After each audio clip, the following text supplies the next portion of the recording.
Assalamualaikum warahmatullahi wabarakatuh. Tentunya dari intro tadi kita sudah tahu apa yang akan dibahas pada video ini.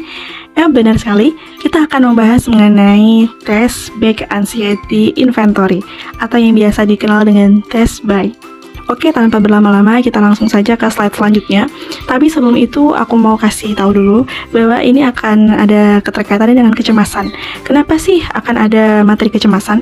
Karena tes BAI ini ada hubungannya dengan kecemasan. Untuk lebih jauh lanjutnya, simak video ini sampai akhir. Oke. Nah, sebelum itu kita akan bahas dulu definisi kecemasan. Kecemasan merupakan kondisi psikologis yang ditandai oleh rasa takut, khawatir, atau gelisah, dan sering ditandai gejala fisik seperti jantung berdebar atau aktivasi sistem saraf otonom. Kalau berlebihan, kecemasan bisa mengganggu aktivitas sehari-hari. Karena itu, kecemasan perlu diukur secara objektif dengan alat ukur psikologis.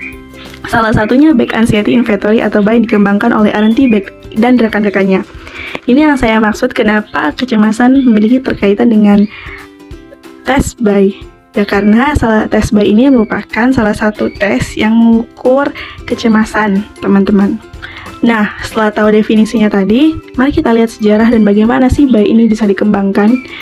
Oke, yang pertama, BAI ini pertama kali dikembangkan oleh Aaron T. Beck, seseorang psikiater bersama timnya pada tahun 1988. Skala ini dibuat untuk mengukur kecemasan secara umum dan terdiri dari 21 item. Usia yang bisa menggunakan skala ini adalah 17-80 tahun. Bahkan dalam beberapa penelitian juga dipakai untuk remaja usia 12 tahun ke atas, seperti yang dituliskan oleh Grant. Kalau begitu, sebenarnya apa sih yang dinilai dari BAI ini? Yuk kita bahas apa sih fokus dan tujuan dari BAI ini, teman-teman.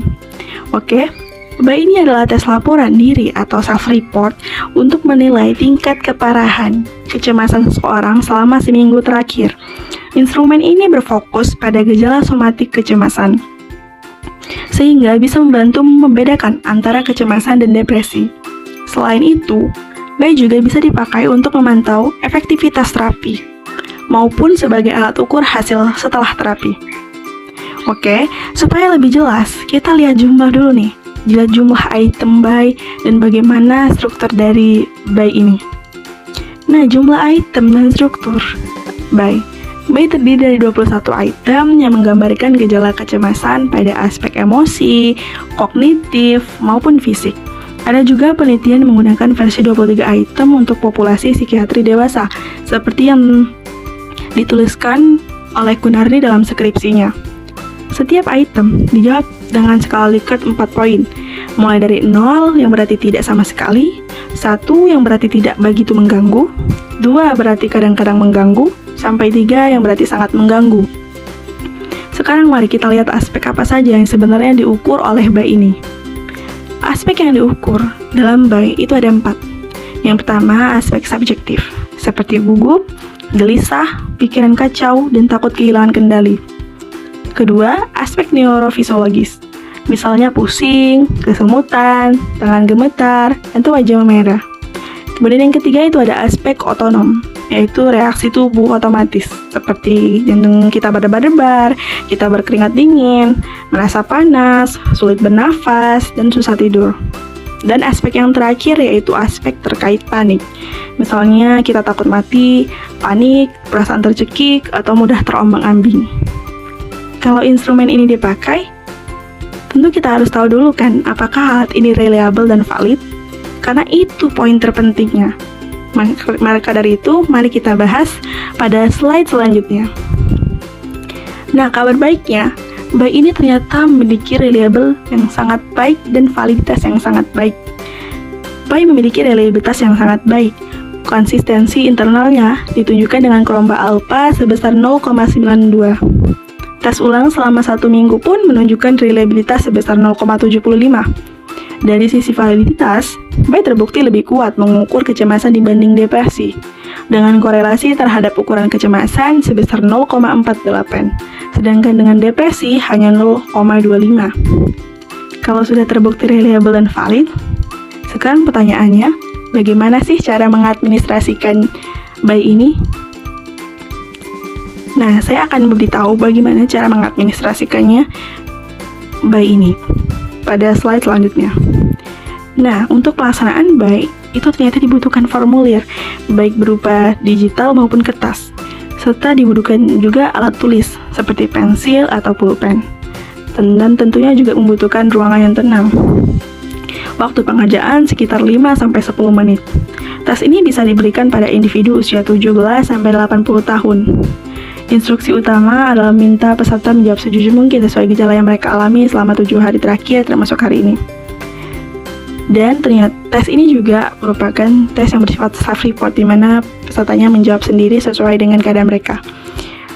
BAI ini memiliki total ada 21 item, dan setiap jawaban diberi skor dari 0 sampai 3. Kemudian instruksi selanjutnya itu memberitahukan kepada peserta bahwa tidak ada jawaban benar atau salah, semua berdasarkan pengalaman pribadi.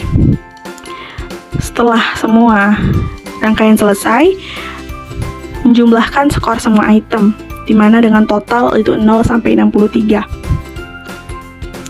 Nah, setelah diadministrasikan, tentu perlu dilakukan interpretasi dan scoring, biar kita tahu sih ini termasuk ke dalam golongan kecemasan sedangkah, kecemasan ringankah, atau kecemasan beratkah.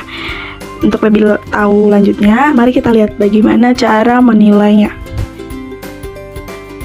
Nah, pada slide ini kita akan bahas tentang interpretasi dan scoring. Nah, setelah semua item dijawab, skor dijumlahkan dengan rentang total 0 sampai 63. Semakin tinggi skor, semakin tinggi tingkat kecemasan. Menurut Beck dan rekan-rekannya, skor 0 sampai 7 menunjukkan kecemasan minimal. 8 sampai 15 itu ringan, 16 sampai 25 menunjukkan kecemasan sedang, dan 26 sampai 63 menunjukkan kecemasan berat. Tapi selain mengetahui skornya, penting juga sih kita melihat apa sih kelebihan dari instrumen ini. Nah, di sini sudah saya buatkan kelebihan dari instrumen BAI ini. BAI punya beberapa kelebihan. Instrumen yang diantaranya itu instrumennya cepat dan mudah digunakan. Bisa diulang kembali, membantu membedakan kecemasan dari depresi, dan memiliki validitas serta reliabilitas yang baik. Selain itu, tes ini sensitif terhadap perubahan gejala dari waktu ke waktu. Dan pengisiannya juga sangat singkat, dan prosesnya juga yang mudah. Tetapi tentu saja, tidak ada instrumen yang sempurna. Tidak ada, hanya ada kelebihan. Pasti tentunya ada keterbatasan. BAI juga mempunyai keterbatasan. Yang pertama, tidak semua gejala kecemasan bisa terukur dengan baik. Yang kedua, karena fokus pada gejala somatik, BAI ini bisa overlap dengan gangguan fisik. Ketiga, BAI kurang menilai aspek kognitif seperti kekhawatiran. Dan yang keempat, BAI tidak bisa berdiri sendiri sebagai alat diagnostik, melainkan harus dipadukan dengan asesmen klinis yang lebih menyeluruh.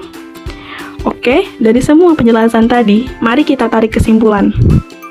Beck Anxiety Inventory atau yang dikenal dengan BAI adalah instrumen psikologis yang dikembangkan Aaron T. Beck dan tim pada tahun 1988 untuk mengukur tingkat keparahan kecemasan.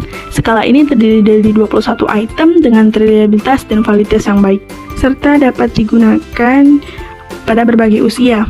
BAI praktis mulai diadministrasikan dan bermanfaat dalam membedakan kecemasan dari depresi maupun memantau perubahan gejala. Namun demikian, BAI tidak bisa digunakan sebagai alat diagnostik tunggal, melainkan perlu dilengkapi dengan asesmen klinis lain agar hasilnya lebih komprehensif. Jadi, BAI adalah salah satu instrumen terbaik untuk menilai kecemasan, tetapi tetap harus dipakai dengan bijak bersama metode asesmen lain. Sampailah pada akhir penjelasan. Saya mohon maaf apabila ada kesalahan kata atau penjelasan yang kurang jelas atau materi yang kurang jelas. Saya akhiri. Terima kasih dan wassalamualaikum warahmatullahi wabarakatuh. Terima kasih.